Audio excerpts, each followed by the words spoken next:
오늘 우리는 골로새서 3장 25절 이하에 있는 말씀을 가지고 은혜를 나누겠습니다. 우리 3장 25절 다 같이 읽겠습니다. 불의를 행하는 자는 불의의 보응을 받으리니 주는 외모로 사람을 취하지 없느니라. 하나님은 어떠한 분이시냐? 하나님은 정의와 공평의 하나님이신 것입니다. 하나님은 모든 길에 바르고 의로우며 하나님은 치우치지 아니하고 공평하십니다. 그러므로 하나님께는 뇌물을 드려도 소용이 없습니다. 하나님은 지연이나 학연이나 뇌물을 받고 모든 일을 처리하지 않습니다. 하나님은 우리 속 사람을 보고 속에 있는 진실한 그대로 보응하고 응답하시는 것입니다. 겉만 번지르하고 내용이 없는 허수아비 같은 인생들을 사람들은 겉을 보고 취급합니다만 하나님은 속 사람을 보시는 것입니다. 속 내용을 보시는 것입니다. 우리가 성경에 보면은 이새가 아들 8명을 가지고 있었습니다. 그런데 다윗은 그 8째 막내였는데 그 아버지 이새는 첫째부터 7째 아들까지는 굉장히 사랑하고 귀하게 여겼지만 8째에는 다윗은 별로 신통하게 생각하지 않았습니다. 형제들도 다윗은 별로 신통하게 생각하지 않았었습니다. 인물도 첫째부터 7째 아들들이 다 키가 헌출하게 크고 잘생겼습니다만 다윗은 별로 키가 그렇게 큰 편도 아니고 인물이 훤하게 생기지 않았습니다.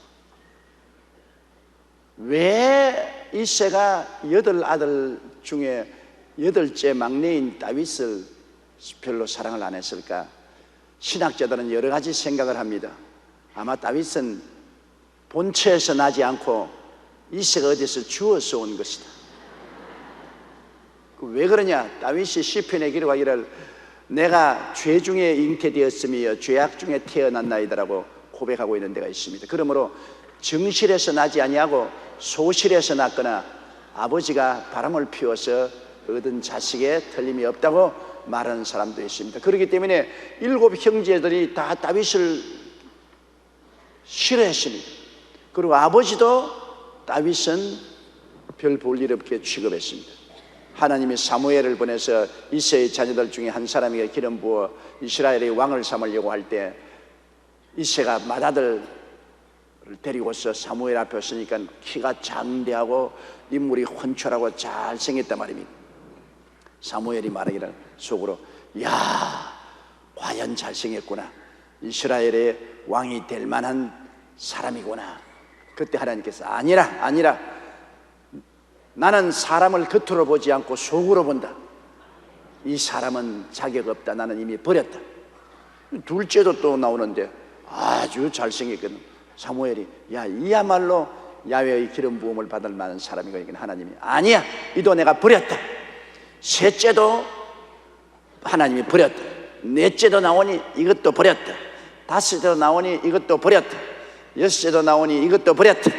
7째도 나오니 하나님 이것도 버렸다. 7째 아예 다윗은 이새가 부르지도 않았습니다. 자식들 다 데리고 나와라 그러는데 7들이 나오고 8번째 다윗은 데리고도 않았습니다. 그래서 사무엘이 물었습니다. 너 자식 이것밖에 없느냐? 또 하나 막내가 있기는 있는데 지금 들에서 양을 치고 있습니다.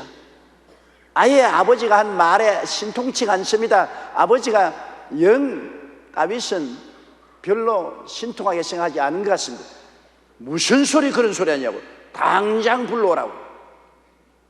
그래서 헐레벌떡 가서 양을 치는 다윗을 데리고 왔는데 그 목자의 옷을 입고 헐무리한 옷에 초췌하게 사무엘 앞에 서는데 하나님 말씀에 이가 내가 택한 것이다. 나는 겉을 보지 않고 속으로 본다. 이에게 기름 부어라. 그래서 사무엘이 다윗에게 기름 부음에 그날부터 하나님의 성령이 감동해서 하나님의 능력이 함께 하심으로 그가 나중에 이스라엘의 왕이 된 것입니다. 하나님께서는 겉을 보지 않고 속을 보는데 부모도 형제들도 외면을 중요시하나 하나님은 내면을 중요시했습니다. 다윗은 겉은 보잘것없어도 속은 하나님 앞에 알찬 사람이었습니다. 그는 정말 하나님을 사랑하는 사람이었습니다. 다른 7 형제들 어느 누구보다도 다윗은 하나님을 사랑했습니다. 그 결과로 시편은 그 여자 다윗이 기록한 노래 아닙니까? 다윗은 하나님에 대해서 늘 노래했습니다. 그 당시에는 성경이 없었어요. 그러므로 성경을 읽고 하나님의 말씀을 배울 수가 없었기 때문에 다윗은 하나님이 지으신 해와 달과 별들을 보고 하나님을 찬양하고, 하나님이 지으신 나무와 풀과 동물들과 벌레들을 보고서 하나님을 찬양하며 하나님이 만드신 만물을 찬미하고 그 가운데 나타나는 하나님의 영광을 노래했습니다. 그래서 하나님은 다윗이 하나님을 사랑하는 것을 보시고 하나님은 귀하게 여기셨습니다. 나를 사랑하는 자를 내가 사랑할 것이요 나를 간절히 찾는 자에게 내가 나타나리라고 주님께서 말씀하십니다. 그래서 하나님을 사랑하는 자가 다윗이었고, 다윗은 하나님 앞에 충성스러운 사람, 그는 자기 직무에 충실한 사람입니다. 사람 볼 때 막 일한치 하고 안 보면 내 몰라라고 농땡이 부리는 사람이 아니었습니다. 다윗은 맡긴 바 자기 일에 충실한 성실한 사람입니다. 왜 그러냐? 그는 아직 20살도 안 된 어린 소년입니다. 그런데 아버지의 양을 치는데 사자가 뛰어와서 양 새끼를 물고 갑니다. 혹은 곰이 와서 양을 물고 갑니다. 보통 어린이 같으면 그냥 양을 다 버리고 걸어만 날 살리려고 도망을 쳐버리고 말 것입니다. 그러나 다윗은 아버지가 내게 맡겨준 양이니 한 마리라도 잃으면 안 된다. 내 목숨을 버릴지라도 양은 지켜야 되겠다. 그래서 사자에게 덤벼들고 곰에게 덤벼들었다는 것을 보십시오. 아무도 없는 들판에서 양을 치는 그 소년이 사자에게 덤벼들고 곰에게 덤벼들어서 몸부림을 치고 때리고 치고 받고 해서 결코 사자나 곰의 입에 물린 양새끼를 구해내는 것 보십시오. 그는 자기가 책임진 것 절대로 완수한다. 자기의 맡은 바 일을 절대로 성실하게 돌보아 주는 사람이었습니다. 하나님이 그 마음을 굉장히 아름답게 본 것입니다. 오늘날 우리 사회에 가장 중대한 것은 모든 사람들이 자기 맡은 바 책임을 성실하게 다하는 것입니다. 책임을 다하지 아니하면 사회가 혼란하지요. 한 가정도 그렇지 않습니까? 남편이 남편으로서 책임을 다해야 돼요. 처자를 돌보고 먹여 살리고 보호하는 책임을 져야 돼요. 남편이 술 먹고 도박하고 세상으로 돌아다니면서 책임을 안 지면서 남편 노릇하겠다고 큰소리하고 날섬결하면 그것은 완전히 버림받은 사람이겠습니다. 그건 망난입니다. 그런 남편 꿈에도 만나면 안 돼요. 책임을 질 줄 모르고 성실하지 못한 남자 소용없어요. 자꾸 요사이 젊은 아가씨들이 결혼 대상을 멀쑥하게 잘생긴 남자를 찾는데, 키도 큼직하고 인물도 잘난 그런 남자들을 찾는데 겉을 보면 안 돼요.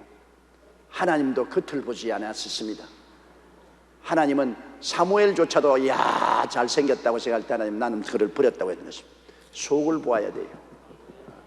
정말로 처자를 사랑해주고 처자에 대한 책임을 걸머진다. 처자를 먹이기 위해서는 리어커를 끌고 길거리에 나가서라도 책임을 지겠다는 그런 남자가 돼야 돼요. 그런 신랑감을 구해야 돼요. 사위를 그런 사위 구해야 돼요. 키만 크고 인물만 멀쑥하게 생겼다고 해서 얼씨구나 좋다고 남편 삼고 사위 삼았다가 나중에 박살나는 사람 많지 않아요? 겉이나 허우대를 보지 마시고 속을 봐야 돼요. 하나님은 속을 보시기 때문에 성실하고 책임 있는 다윗을 하나님은 좋아하셨습니다. 그리고 또 하나님이 다윗을 좋아한 것은 다윗은 하나님을 믿는 믿음의 사람이었습니다. 하나님을 믿지 않고 어찌 감히 목동이 소년이 사자를 대항해서 싸우고 고물 대항해서 싸울 수가 있습니까? 어림없죠. 장정도 힘든 것입니다. 세 사람 네 사람 때를 지어도 사자나 고물 대항하기 힘든데 소년 혼자서 막대기 하나 들고서 사자에게 달라들고 곰에게 달라들 때는 그 마음속에 빽이 있었기 때문에 그런 것입니다. 빽이 없으면 그렇게 못해요. 뒤에 빽이 튼튼하게 있으니까 빽을 의지하고 큰 소리 하지, 빽이 전혀 없으면 혼자서 어떻게 그렇게 해요? 다윗이 사자나 곰에게 대항할 수 있는 것은 자기 배후에 천지를 지으신 하나님이 같이 계신다는 확실한 믿음을 가지고 있는 것입니다. 하나님에 대한 믿음, 이것을 하나님이 귀하게 여기신 것입니다. 믿음은 금보다 귀합니다. 하나님이 여러분 인생에 가장 귀하게 보시는 것은 여러분 속에 있는 믿음인 것입니다. 믿음이 없이는 기쁘시게 못하나니 하나님께 나아가는 자는 반드시 그가 살아계신 것과 그를 구하는 자에게 상 주시는 이심을 믿어야 할지니라. 기생 라합 보세요. 그는 기생이었습니다.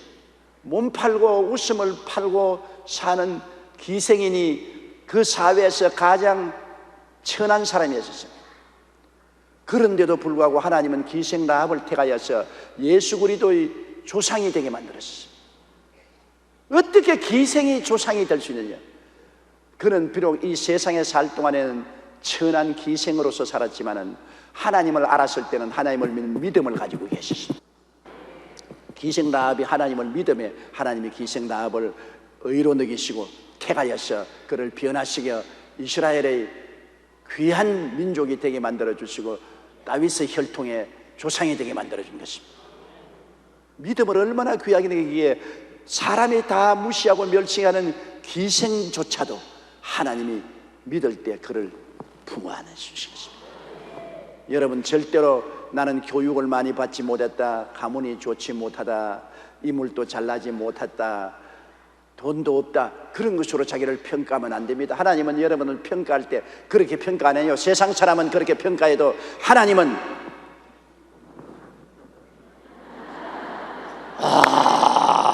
믿음이 있구나, 오냐, 내가 너를 품어주마. 아무리 허우디가 멀고 잘생겨도 주님이 보충을 한 다음 믿음 없어, 빵이야, 빵.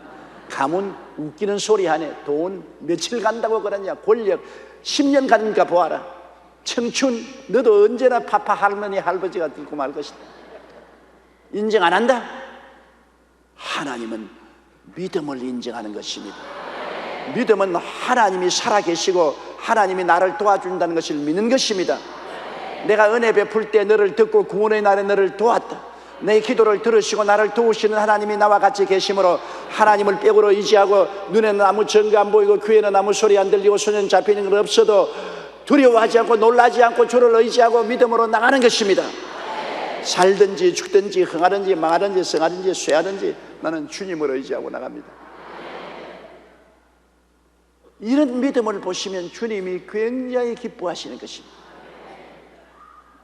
그러므로 다윗은 그런 믿음을 가진 사람이에요. 그 하나님을 빽으로 삼고 사자에게도 덤벼들고 곰에게도 덤벼드는 그 믿음이 얼마나 좋은 믿음입니까? 그리고 또 하나님이 다윗을 사랑하셔서 다윗은 그 마음속에 담력이 있고 용감하고 모험심이 있는 사람이었습니다. 여러분, 사자나 곰을 향해서 뛰어나가는다는 것은 믿음만 가지고 되는 것이 아닙니다. 강하고 담대한 마음이 있었기 때문인 것입니다. 하나님께서 여호수아를 택해서 모세를 대신해서 이스라엘을 인도하려고 할 때 부탁한 말씀이 강하고 담대하라. 내가 다시 말하노니 마음이 지극히 강하게 하고 담대하라.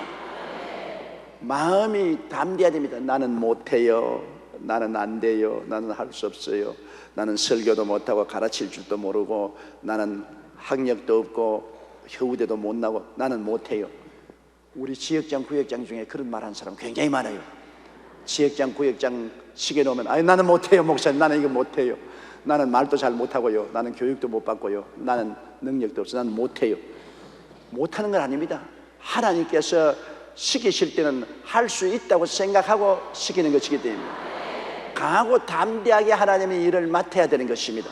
하나님이 시키는 일이면 강하고 담대하게 일을 해야 돼요. 간을 배 밖에 내놓고 해야 돼요. 간을 뱃속에 숨겨놓으면 안 돼요. 아예 간을 배 밖에 내놓고 담대하게 나가야 돼요. 성경은 뭐라고 말합니까? 너희가 담대함을 버리지 말라. 이것이 큰 상을 얻느니라. 예수 믿는 사람들은 눈에 안 보이는 하나님을 믿고 나가기 때문에 담대해야 돼요. 눈에 보이면은 따라갈 수 있지만 눈에도 안 보이는데 보이는 것처럼 나가니까 담대해야죠. 여러분, 하나님이 사용한 종들은 다 담대한 사람입니다. 모세가 얼마나 담대합니까? 300만 이스라엘 백성을 거느리고 애굽에서 나올 때, 여러분, 그 많은 사람이 먹을 양식도 준비하지 않고 물도 준비하지 않냐고, 의약품도 준비하지 않냐고 그냥 빈손 들고 나왔습니다. 하나님을 믿는 담대함이 얼마나 많습니까? 이 하나님을 믿지 않으셨으면 물도 양식도 약품도 없이 300만 명을 데리고 나왔으니, 여러분, 이거 어마어마한 담력 아닙니까? 이건 죽기 아니면 살기의 담력이죠. 홍해수가에 섰을 때 세계 초강대국인 바로왕이 전군을 동원해서 섭경에 나올 때 그때 당황한 마음 어떻게 했습니까? 그러나 모세는 너희는 오늘날 가만히 있어. 야훼께서 너희를 위하여 싸우는 것을 보라. 오늘 너희가 본 애굽 사람을 영원히 다시 보지 못하리니 야훼께서 우리를 위해서 싸우신다고. 그렇게 담대하게 말할 수 있는 사람이 지도자가 되는 것입니다. 지도자는 꿈이 있고 마음에 강하고 담대한 마음이 있어 백성들 앞에 서서 이끌어갈 수 있는 사람이 되어야지. 옹졸하고 겁이 많고 뒤로 물러가는 사람은 하나님이 쓰지 않습니다. 다윗은 담대했습니다. 다윗은 시편에 말하기를 내가 야훼를 의지하여 적진 중에 달리며 높은 담을 뛰어넘는다고 그랬습니다. 그는 하나님을 의지하고 적진 중에 달리고 높은 담을 뛰어넘었습니다. 그가 골리앗을 향해서 나가는 거 보십시오. 불과 17살쯤 된 다윗입니다. 이스라엘의 역전의 용사인 사울 왕이나 그 군대 장관들도 다 겁을 내서 골리앗 앞에 전부 뒤로 물러가서 나무 더미 위에 흙더미 뒤에 숨는데, 다윗은 어찌 할례 받지 못한 저 이방인이 살아계신 하나님을 모욕하는 거, 내가 가서 싸우겠다. 내가 사자와 곰도 싸워서 죽였거든. 저 할례 받지 못한 이방인 골리앗일까 보냐. 내가 나가 싸우겠다. 사울이 그에게 투구를 주고 갑옷을 주고 칼을 주니까 그거 다 제껴버리게 소용없습니다. 물맷돌 5개 주고서 그는 지팡이지 뭐. 그 골리앗을 향해서 나갈 때 다윗이 믿음도 위대했지만 그 마음의 용기와 담력이 대단했습니다. 그렇게 용감하지 않고는 구척장신의 그 골리앗 앞에 조그마한 초립동 다윗이 어떻게 감히 나갈 수가 있습니까? 그 용기와 담력이 가상하지 아니할 수가 없는 것입니다. 강하고 담대함. 다윗은 하나님을 사랑했고 하나님 앞에 자기의 책임을 완성하는 성실하고 충성스러운 사람이고, 그는 믿음의 사람이고, 그는 담대한 사람이고, 그는 인생을 부정적으로 보지 않았습니다. 긍정적으로 보았습니다. 모든 것을 하나님 편에 서서 긍정적으로 인생을 보았습니다. 사람들은 자꾸 부정적인 것을 보고 불평하는 사람 많습니다. 모든 일에 명암이 다 있어요. 어떤 일에도 밝음만 있는 것이 아니라 어두움이 있는 것입니다. 어두움만 바라보면 끝없이 불평할 수 있습니다. 그러나 어두움 가운데도 밝은 곳을 발견하면 또 밝은 빛을 차지할 수가 있는 것입니다. 이 다윗은 긍정적인 사람이었습니다. 그렇기 때문에 하나님은 사람을 외모로 보지 않고 속을 들여다보는 것입니다. 속을 들여다봐요. 오늘 또 하나님은 여러분을 딱 속을 들여다보고 불꽃 같은 눈으로 속을 봅니다. 그래서 겉후대를 보지 않습니다. 이러므로 성경에 본 대로 불의를 행하는 자는 불의의 부응을 받는다. 불의를 행하면서 입 딱 닦아버리고 누가 알랴? 그러나 그렇지 않습니다. 불의, 의로움의 반대가 불입니다. 나쁜 일을 하고도 자기는 괜찮을 것이라고 생각하는데요, 우리가 보기에 괜찮은 것 같기도 하는 것입니다. 많은 불의를 행한 사람이 잘 먹고 잘 입고 잘 살고 있지 않아요? 그럴 때마다 하나님이 말씀하시는 것이 시편 31편 1편의 말에는 저에게 대답을 해주었습니다. 행악자를 인하여 불평하여 하지 말며 불의를 행한 자를 투기하지 말지어다. 저는 풀과 같이 속히 배임을 볼 것이며 푸른 채소같이 쇠잔할 것이미로다. 야훼를 의뢰하고 선을 행하여 땅에 가야 그의 성실로 식물을 삼을지어다. 또 야훼를 기뻐하라. 저가 너희 마음에 소원을 이루어 주실 것이로다.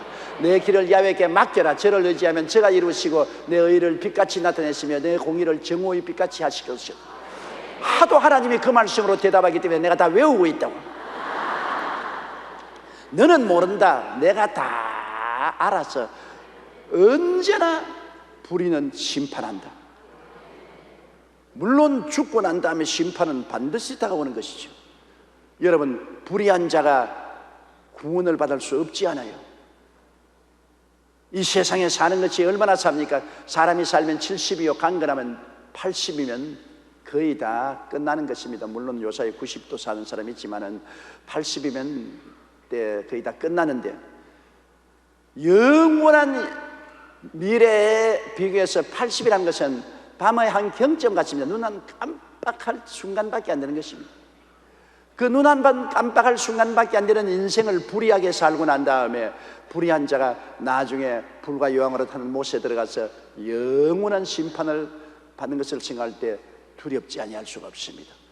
불의한 자는 반드시 하나님의 부흥을 받습니다. 어떤 때는 순식간에 받는 사람도 있고, 어떤 때는 천천히 받는 사람도 있고, 어떤 사람은 평생 동안 불의로 살았으나 잘 사는 것 같지만은 이 세상에 죽어서 지옥에 들어가서 부흥을 받는 사람들도 있는 것입니다. 그것은 하나님이 알아서 할 것입니다. 하나님의 심판은 천천히 돌아가는 맷돌 같지만은 그게 떨어지는 사람은 보드랍게 가루가 돼서 나옵니다. 그냥 나올 줄 생각하지 마십시오. 하나님의 심판의 맷돌은 돌아가요. 지금도 맷돌이 돌아가고 있어요. 거기에 불의를 행하는 사람은 그 맷돌 속에 들어갑니다. 언제고 보드랍게 가루가 돼서 나와버리고 마는 것입니다.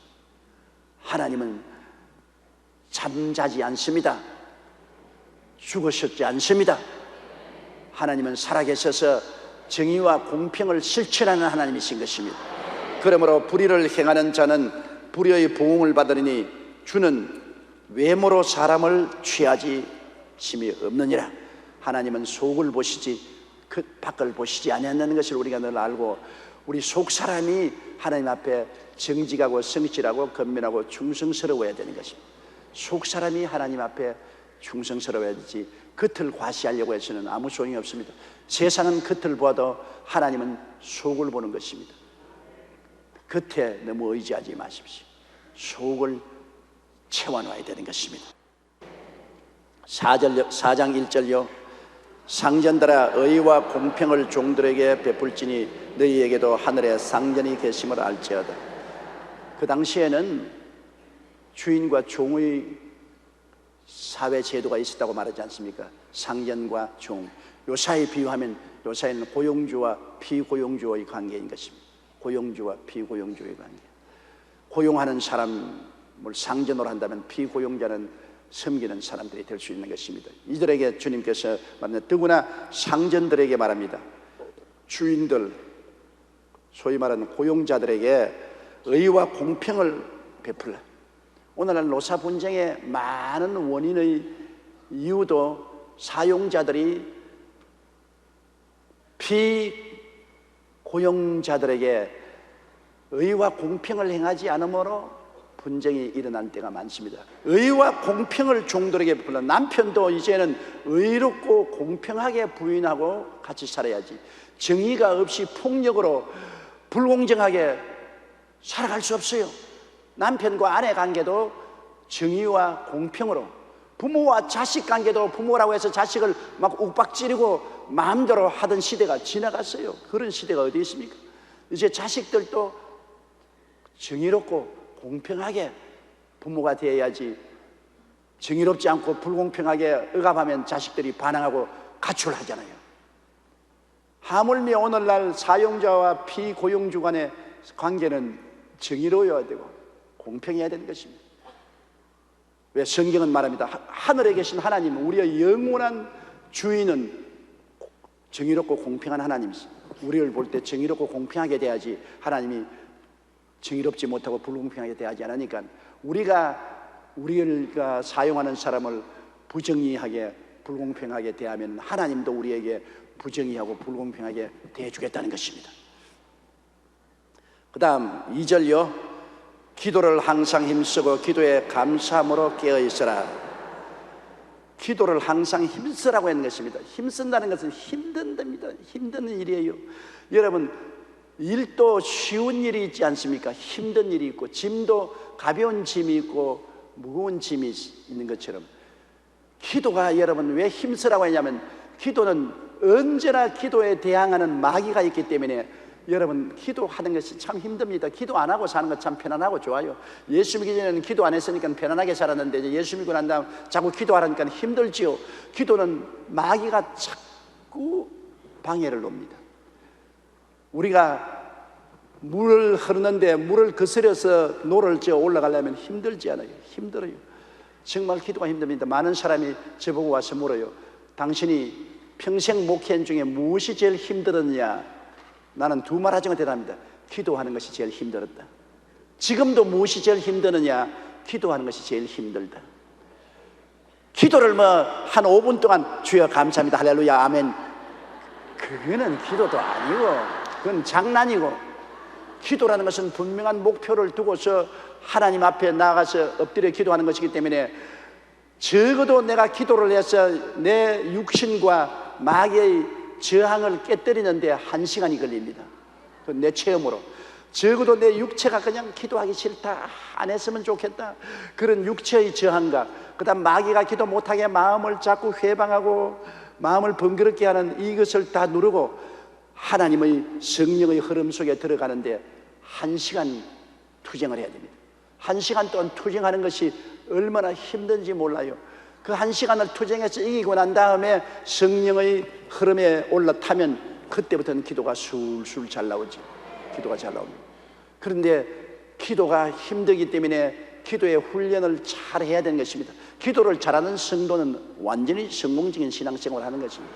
기도를 잘하는 교회는 부흥 발전하는 것입니다. 그런데 대개 사람들이 기도를 어떻게 할 줄 모르는 사람들이 너무나 많아요. 어떻게 기도할까요? 그렇게 묻는 사람이 많은데요, 기도라는 것은 훈련을 받아야 되는 것입니다. 제가 늘 말하는 것처럼 우리가 성막기도, 저는 매일매일 성막기도를 하는 것입니다. 성막기도를 통해서 성막기도를 하고 난 다음 그 다음에는 또 주기도문을 가지고서 주님이 가르친 기도가 주기도문을 따라서 기도하고, 주기도문을 다 기도하고 난 다음에는 그 다음 파장형 기도를 합니다. 파장형 기도는 물에 돌을 탁 던지면 파장이 일어나잖아요. 그렇지, 내 마음속에 가장 가까운 사람으로부터 돌아가면서 기도해요. 내 마음에 가장 가까운 사람부터 빙글빙글 돌아가요. 그렇기 때문에 나는 기도할 때 내 마음에 제일 가까운 사람이 내 아내 아닙니까? 우리 부모님이 들으면 섭섭하다고 생각했지만은 별 도리가 없어요. 팔이 안으로 굽지 밖으로 굽나. 제일 먼저 기도하는 것이 아내 위해서 기도하고, 그 다음 파장은 자식 위해서 기도하고, 그 다음 파장은 부모 위해서 기도하고, 그 다음 파장은 형제들 위해서 기도하고, 그 다음 파장은 교회를 위해서 기도하고, 이 파장 기도입니다. 그거는 한없이 파장이 자꾸 돌아가는 것이기 때문에 길게 길게 기도할 수 있어요. 그러므로 저는 늘 기도할 때 성막 기도하고 주기도문하고 난 다음 파장형 기도를 다 하고 난 다음 그 다음에 기도는 또 뭐냐? 하나님께 감사 찬송, 그저 감사합니다. 그저 감사합니다. 하나님 감사합니다. 그저 감사합니다. 그저란 말이 참 좋다고, 다른 거 복잡한 건 섞을 필요 없어. 하나님 아버지 그저 감사합니다. 다 감사합니다. 그저 감사. 감사만 한 30분쯤 하면 참 좋아요. 그러고 난 다음에 여러분, 기도란 반드시 말만 하는 것이 기도가 아닙니다. 그 다음에는 가만히 앉아서 주를 앙망하는 기도가 있습니다. 주님만 쳐다보고 있는 것이요, 주님을 쳐다보고 묵상하는 것입니다. 야훼를 앙망하는 자는 새 힘을 얻으리니, 주를 앙망하고 있으면 하나님의 성령의 역사가 햇빛처럼 비춰오는 것입니다. 기도를 항상 힘쓰고, 항상입니다. 조금 하다가 말고요, 내가 필요할 때는 기도하고 편안하면 기도 집어치우는 그런 기도 말고 꾸준히 기도를 하시라고요. 꾸준히. 기도는 정해놓고 아침에 하든지 저녁에 하든지 반드시 시간을 정해놓고 해야 기도가 되는 것이기 때문에 아침에 일찍 일어나서 새벽 기도를 하시든지, 아침에 못하면 저녁에 주무시기 전에 기도하든지, 하루에 시간을 정해놓고 최소한도 1시간 이상 하나님께 꾸준히 기도하는 사람은 하나님과 교통의 문이 열려있기 때문에 나중에 급할 때 빨리 기도해도 응답이 오는 것입니다. 평소에 기도의 문을 안 열어놓은 사람이 나중에 급하다고 일방적으로 부르짖을 때는 새까맣고 아득합니다. 귀를 닦아놓지 않았기 때문인 것입니다. 기도를 항상 힘쓰고 기도에 감사함으로 깨어있으라. 우리가 기도를 할 때 자꾸 달라고만 하지 말고 감사하는 기도도 하라는 것을 주님께서 말하는 것입니다. 그렇지 않아요? 사람들이 자꾸 내게 다오만 하고 준 것을 감사하지 않은 사람이 너무나 많습니다. 자식들이 더 그래요. 부모와 한없이 많은 일을 해주어도 받은 것은 감사하지 않고 안 받은 것에 대해서 원망과 불평하고 자꾸 달라합니다. 그거는 안 돼요. 반드시 은혜 받은 것을 감사해야 되는 것입니다. 내가 하나님께 은혜 받고 복 받은 것을 안전하서나 감사하고, 그리고 또 하나님께 구할 것을 간절히 구해야 되는 것입니다. 감사와 간구는 언제나 같이 가는 바퀴인 것입니다. 간구만 있으면 안 됩니다. 감사가 같이 있어야 돼요.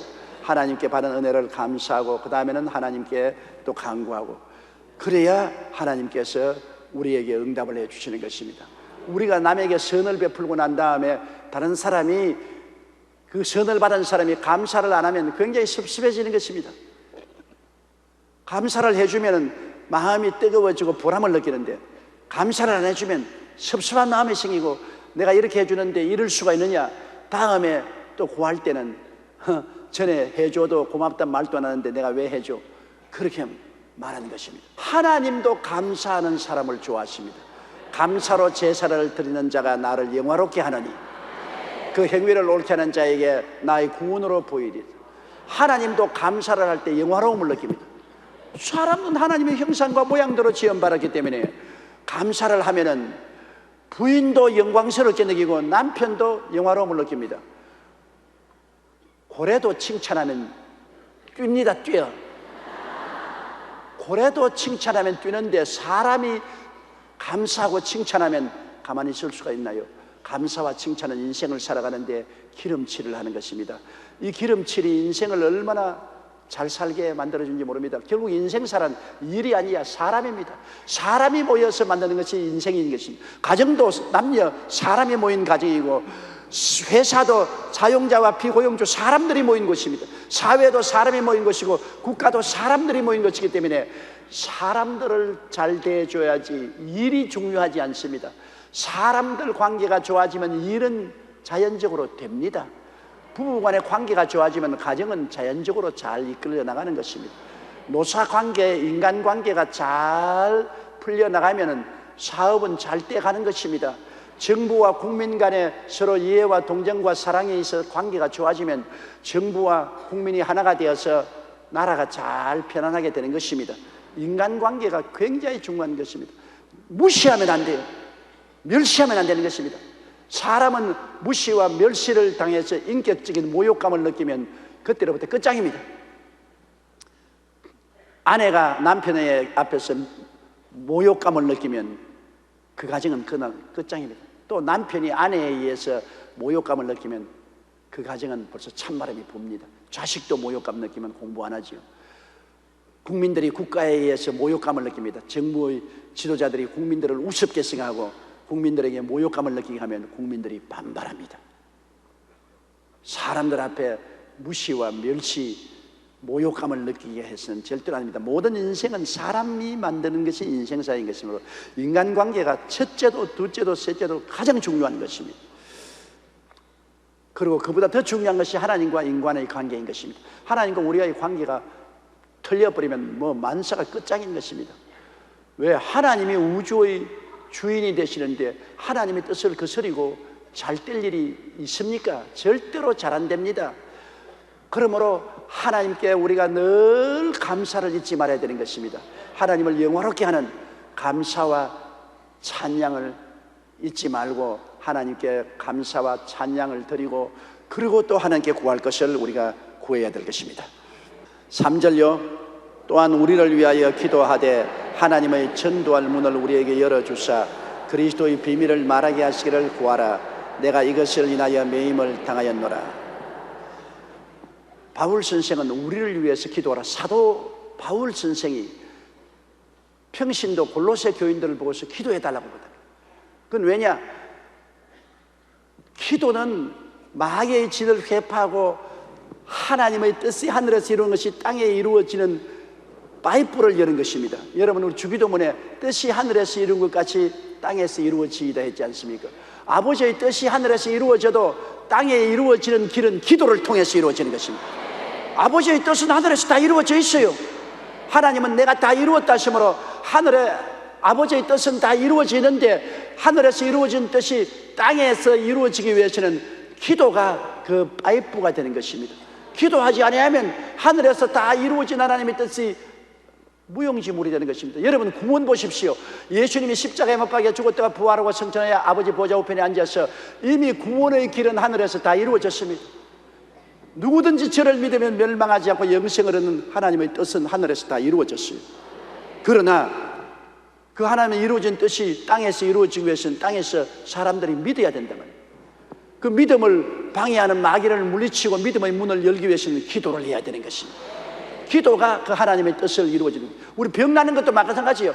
2000년 전에 이미 제가 채찍에 맞음으로 너희가 나음을 입었다니라. 제가 우리 연양에서 친히 담당하시고 병을 짊어지고 가셨다. 2000년 전에 벌써 하늘에서는 병이 다 나았어요.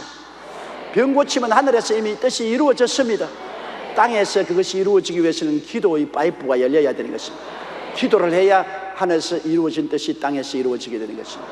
축복도 마찬가지입니다. 축복도 아브라함의 복이 이미 하늘에서 이루어졌어요. 예수님이 저주를 이미 다 청산했기 때문에 하늘에서 아브라함의 축복이 넘치도록 기다리고 있는데, 그것이 이 땅에 이루어지기 위해서는 기도로서 파이프를 연결해야만 되는 것입니다. 그러니 기도가 얼마나 중요합니까? 기도 없이 개인도 교회도 나라도 복받을 수 없어요. 하나님은 모든 일을 하늘에서 다 이루어 놓았지만은 그것이 우리에게 땅에서 이루어지기 위해서는 기도라는 연결이 이루어져야만 되는 것입니다. 기도 없이 안 돼요. 그러므로 전도의 문을 우리에게 열어주시도록 기도하라. 하나님께서는 온 천하에 다니며 만민에게 복음을 전가할 수 있는 능력을 다 예비해 놓았지만은 우리가 기도를 해야 전도의 문이 열립니다. 그 하나님의 능력이 기도를 통해서 나타나요. 그러므로 우리 한국에 복음이 전하도록 기도를 하면 전도의 능력이 그 기도를 통해서 쏟아지고, 북한에 복음이 전하도록 계속 기도하면 하나님이 우리 기도를 통해서 북한의 전도의 역사인 성령의 역사가 일어나게 만들어지는 것입니다. 기도는 시간과 공간을 초월해서 어느 곳이든지 효과를 발생합니다. 왜? 하늘에서 하나님의 능력이 다 기다리고 있기 때문에 우리가 기도하고 주문한 대로 그 능력이 기도를 통해서 이루어지는 것입니다. 기도는 파이프를 갖다 대는 것입니다. 남편을 위해서 기도하면 하나님의 축복의 파이프를 남편에게 걸쳐놓는 것이고, 아내를 위해서 기도하면 그 파이프를 아내에게 걸쳐놓는 것이고, 자식을 위해서 기도하면 자식에게 파이프를 걸쳐놓는 것입니다. 그러므로 바울 선생은 골로새 교인들을 보고 우리를 위해서 기도해, 전도의 문이 열리도록 기도해달라. 그러면 그 기도가 전도의 문이 열리도록 하늘에서 역사가 일어나게 되는 것입니다.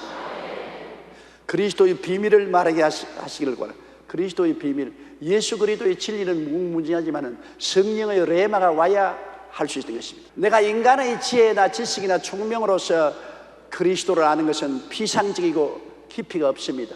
그러나 그리스도의 비밀을 깊이 파헤쳐서 아는 것은 기도를 많이 해야 기도를 통해서 하늘에 감추인 비밀이 알려지는 것입니다. 저는 47년간 목회하면서 그걸 너무나 느껴요. 언제나 주님께 부르짖어 기도하면 주님이 다음 주일은 영어로 설교하라. 하나님의 그리스도의 진리의 비밀이 계시로 오는 것입니다. 그럼 그것을 정리해서 설교를 하는 것입니다. 그런 하나님의 계시가 내려오지 않으면 벌써 저는 끝냈어요. 미천 다 떨어지고 말았어요. 토요일 날 기도원에 가서 기도하는 것은 하나님께 이미 받아놓은 계시를 하나님이 더욱 성령의 불로서 채워달라고 기도하는 것이지 새로운 계시 받으러 가는 건 아닙니다.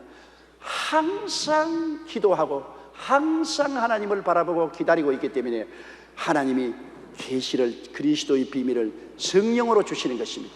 신학교에서 배운 것 아닙니다. 누구 책을 읽고 연구해서 배운 것 아닙니다.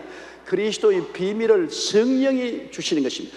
바울 선생같이 위대한 종도 기도해 주시오. 그래서 하나님이 그리스도의 비밀을 내게 깨닫게 해 주어서 말씀을 더 전하게 해 주십시오. 정말로 여러분, 주의 종은 뭐와 같습니까? 여러분 시장에 반찬 사러 갈 때 어떤 생각 합니까? 아이고 또 뭐 사 먹을꼬, 오늘 저녁에 또 뭐 해 먹을꼬, 그런 생각 나죠? 우리 어머니가 늘 그러더라고요. 옛날 우리 어머니가 살림할 때 늘 저녁에 시장에 나가면 아이고 오늘은 또 뭘 해 먹을꼬. 내 속으로 생각해요. 어머니가 늘 밥을 하시면서 뭘 해 먹을꼬 걱정할 거 뭐냐 다 알아서 척척하실 것이지. 그런데도 어머니는 늘 오늘은 무슨 반찬을 해 먹을꼬. 왜? 한 가지 반찬은 꼭 실증이 나잖아요. 그래서 주부는 늘 식단을 뭘 해 먹을꼬 걱정을 하는 것입니다. 그런 걱정을 안 하는 주부, 있는 대로 손 가는 대로 만드는 주부는 얼마 있지 않다가 낙제합니다. 그 목사의 마음이 그와 같다는 것이죠. 목사가 화장은 안 해도 괜찮겠지만은 그래도 목사도 얼굴도 단정하게 하고 옷도 깨끗이 입고 나와야 돼요. 나도 늘 화장하고 나오니까 오늘은 화장 안 하고 나왔습니다만 주일날은 꼭 화장하고 나와요. 화장하고 나오는데, 그러나 음식인 하나님 말씀은 맛있게 만들어야 돼요. 음식을 잘못 만들면 교인들이 교회에 올 택이 없어요. 교회 부흥, 구역 조직도 좋고 온갖 수단과 방법도 좋지만은 맛이 없으면, 말씀이 맛이 없으면 안 나옵니다. 교회 왜 나와요? 하나님 말씀을 먹고 입이 착착착착 감칠 맛이 있어서 영의 양식이 돼야 교회 나오잖아요.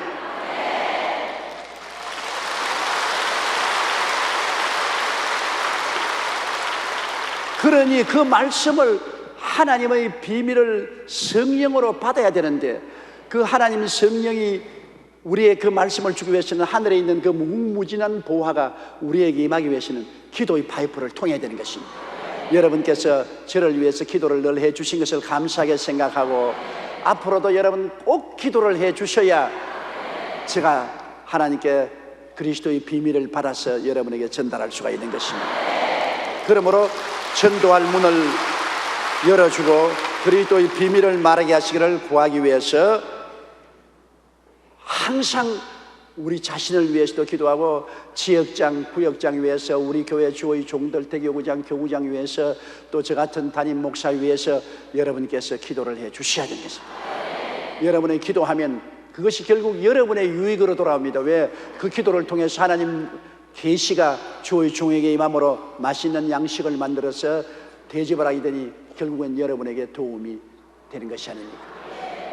그러므로 우리가 자나 깨나 기도하고 하나님 역사가 일어나도록 해야 됩니다. 모든 역사는 하늘에서 다 이루어졌습니다. 밥상은 하늘에서 다 준비되었어요. 새로 밥상 꾸미는 건 아닙니다. 하나님이 밥상을 하늘에서 다 차려놨는데 우리가 구해야 그 밥상이 땅에 내려오는 것입니다. 따라 말씀, 뜻이 하늘에서 이룬 것 같이 땅에서도 이루어지이다. 하늘에서는 이루어지는 땅에서는 왜 안 이루어집니까? 그것은 기도하지 않기 때문에. 첫째도 둘째도 셋째도 기도하면 하늘에서 이루어져 있는 그 뜻이 땅에서도 기도를 통해서 나타나게 되는 것입니다.